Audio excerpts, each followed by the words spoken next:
আমরা দেখে আমাদের দিঘির পাড়ে খালটারে মানে পুরোটা যেন অবমুক্তি করে এই খালের মধ্যে যার যার বান আছে এই বানগুলি যেভাবে হোক নিজস্ব আন্ডারে তারা নিয়ে নিচ্ছে সরকারি জায়গাগুলো। অবশ্যই প্রশাসন নবগঞ্জ থানার প্রশাসনের প্রতি অনুরোধ এবং সারা বাংলাদেশে ঢাকা বিভাগের যে প্রশাসন আছে তারা যেন আমাদের এখানে দৃষ্টি আকর্ষণ করার জন্য অনুরোধ করছি। তারা যেন আমাদের খালটারে অবমুক্তি করে আমাদের এই লাইন এই সুইচ লাইনগুলি চালু করে দেওয়ার চেষ্টা করে। আমাদের এখন যে পরিস্থিতি হচ্ছে এটা না করলে আমাদের দেশের অবস্থা খুব খারাপ হবে, ভয়াবহ সব জায়গায় কি হয়ে যাবে। আসলে এই খালগুলি এখন আমার বাড়ি হলো খালের পাশে, কিন্তু আমি সুবিধা নেওয়ার জন্য খাল ভরে ফেলছে, আমার জায়গাটা একটু বাড়ছে, কিন্তু দেখা গেলে একজনে দুইজন উপকার হয়েছে। দুইজনের জন্য কি আরো 15,000 10,000 লোকের কি কষ্ট হচ্ছে। আর খাল তো বন্ধ করার কোনো সিস্টেম নাই।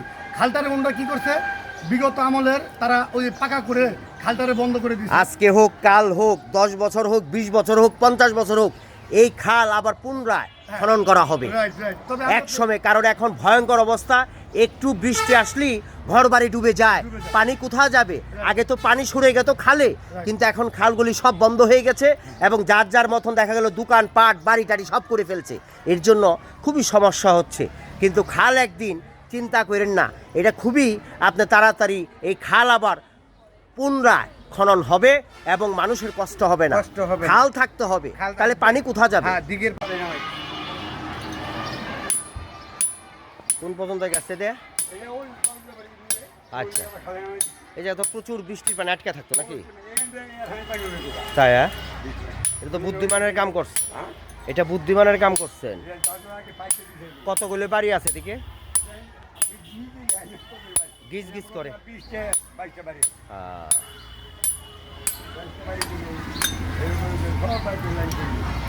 এটা কি সরকারি ঠিকা দিছে? মানে পাইপ টাইপ এগুলো কাজকর্ম নিজের পয়সা? এই এলাকার লোক উদ্যোগ নিচ্ছেন আপনারা সব?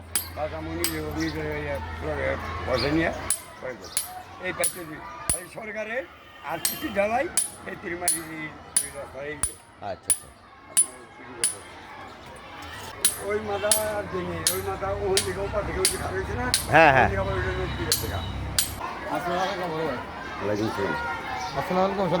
ওয়ালাইকুম আসসালাম রহমতুল্লাহ। ভালো আছো? ঢাকা জেলার নবাবগঞ্জ উপজেলা। আসলে যেহেতু আমরা চলাফেরা করি, আমাদের এলাকা আমাদের গ্রাম, এটাকে সৌন্দর্য রাখতে হলে, রাস্তাঘাট ভালো রাখতে হলে সরকারের অনুদানের জন্য অপেক্ষা করে না। এলাকার জনগণ যারা আছেন সচেতন এবং তারা সকলেই গ্রাম থেকে আশেপাশে সবাই কিন্তু সহযোগিতায় আজকে এই ড্রেনের এই যে পানি নিষ্কাশনের কাজ, পানিটা যাতে চলে যায় না জমে থাকে। এখানে বর্ষা আপনি যখন আসে একটু বৃষ্টি আসলেই দেখা যায় 6 মাস 7 মাস পানি আটকে থাকে।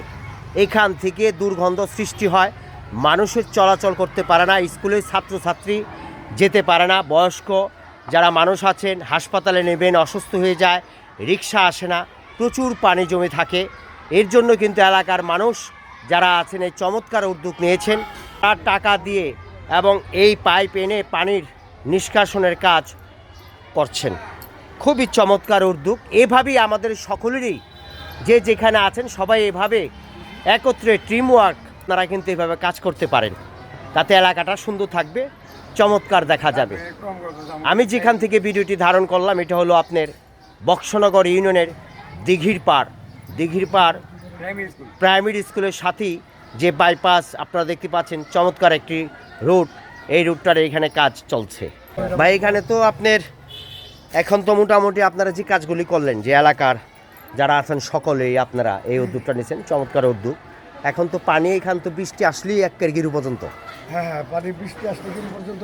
সবচেয়ে বড় কথা হচ্ছে কি, মানে নবগঞ্জ থানার মেন জায়গার মধ্যে যে রাস্তাগুলো এতদিন কাজগুলো হয় নাই, তবে এখন যেভাবে হোক কাজগুলো আসছে, মানে বিএমপি সে কাজগুলো হইতেছে মানে আর কত সবাই করুন বিএমপির জন্য। এই যে এই কাজগুলা যদি আমাদের পার্সোনাল, আমরা চাচ্ছি যে আগে জিয়াউর রহমানের আমলে খাল খনন কর্মসূচিগুলো ছিল, সেটা বিগত আমলে কী করছে ওগুলো বন্ধ করে দেওয়া হয়েছে। এই কারণে পানির বদ্ধতা মানে রোধ করতে পারিনি। তবে আমরা চাচ্ছি এখন সেই খালগুলো, আমাদের দিঘির পাড়ে যে খালটা আছে, এটা বিভিন্ন জায়গায় যার যে প্রভাবশালী লোক আছে তারা কি করছে, বান দিয়ে তারা মনে করেন আটকাই দিছে। এর জন্য এই পানি নিষ্কাশনের কোনো ব্যবস্থা নেই। এর জন্য অল্প বৃষ্টি হইলেই কি করে সব কিছুটা মানে জলাবদ্ধ হয়ে যায়। মানে আব্দুল্লাহ বাড়ি ওখানে বান পড়ছে একটা, নূর মোহাম্মদের জায়গার পাশে, বানটাকে আমরা ক্লিয়ার করে চাই। আর প্রশাসনের মাধ্যমে ওটাকে ছেড়ে দেওয়া হোক, এটা আমাকে আপ্রং আর্জি এবং অনেক সুবিধা করব, কৃষকের জন্য অনেক লাভজনক। প্রশাসনের প্রতি আমাদের একটা অনুরোধ, এই একটা প্রাইমারি স্কুল, এখানে যখন বৃষ্টি হইতো এই বৃষ্টিতে আপনার বাচ্চারা মানে এখানে আসতে যাইতে পারতো না। তো প্রশাসনের প্রতি আমাদের অনুরোধ, কেউ কি করতে পারে না, এই প্রশাসনের উপরে যায় ওখানে যায় এই কাজগুলো করতে পারে না। এই ভিডিওর মাধ্যমে যেন ওনরা দেখে আমাদের দিঘির পাড়ে খালটারে মানে পুরোটা যেন অবমুক্তি করে। এই খালের মধ্যে যার যার বান আছে এই বানগুলি যেভাবে হোক নিজস্ব আন্ডারে তারা নিয়ে নিচ্ছে সরকারি জায়গাগুলো। অবশ্যই প্রশাসন নবগঞ্জ থানার প্রশাসনের প্রতি অনুরোধ এবং সারা বাংলাদেশে ঢাকা বিভাগের যে প্রশাসন আছে তারা যেন আমাদের এখানে দৃষ্টি আকর্ষণ করার জন্য অনুরোধ করছি। তারা যেন আমাদের খালটারে অবমুক্তি করে আমাদের এই সুইচ লাইনগুলি চালু করে দেওয়ার চেষ্টা করে। আমাদের এখন যে পরিস্থিতি হচ্ছে এটা না করলে আমাদের দেশের অবস্থা খুব খারাপ হবে, ভয়াবহ, সব জায়গায় কি হয়ে যাবে। রোগ বিহার তাহলে পানি কোথা যাবে? হ্যাঁ, দিঘির পা আমার বড় খাল, এটা প্রশাসন যেন প্রশাসন এদিকে একটু এবং খেয়াল রাখে। সব দিকে আমাদের কিন্তু কোনো কিছু সম্ভব না জোর করে করা। প্রশাসন এই যে বড় বড় খালগুলা এইগুলো যেন অন্তত আমাদেরকে অবমুক্তি করে দেশ মানে মানুষের হাত থেকে যাক যেন এগুলো কি হয়। ধন্যবাদ। ধন্যবাদ। ধন্যবাদ আপনাদেরকে, ধন্যবাদ আপনাদের। ধন্যবাদ মেম্বার, আপনাকে অশেষ ধন্যবাদ দেওয়া হলো। চলো, ঢাকা আঞ্চলিক মহাসড়ক সামনে আমরা দেখতে পাচ্ছি যে এখানে প্রাইমারি স্কুল, আর এই যে গেছে এখানে আপনার রাস্তা।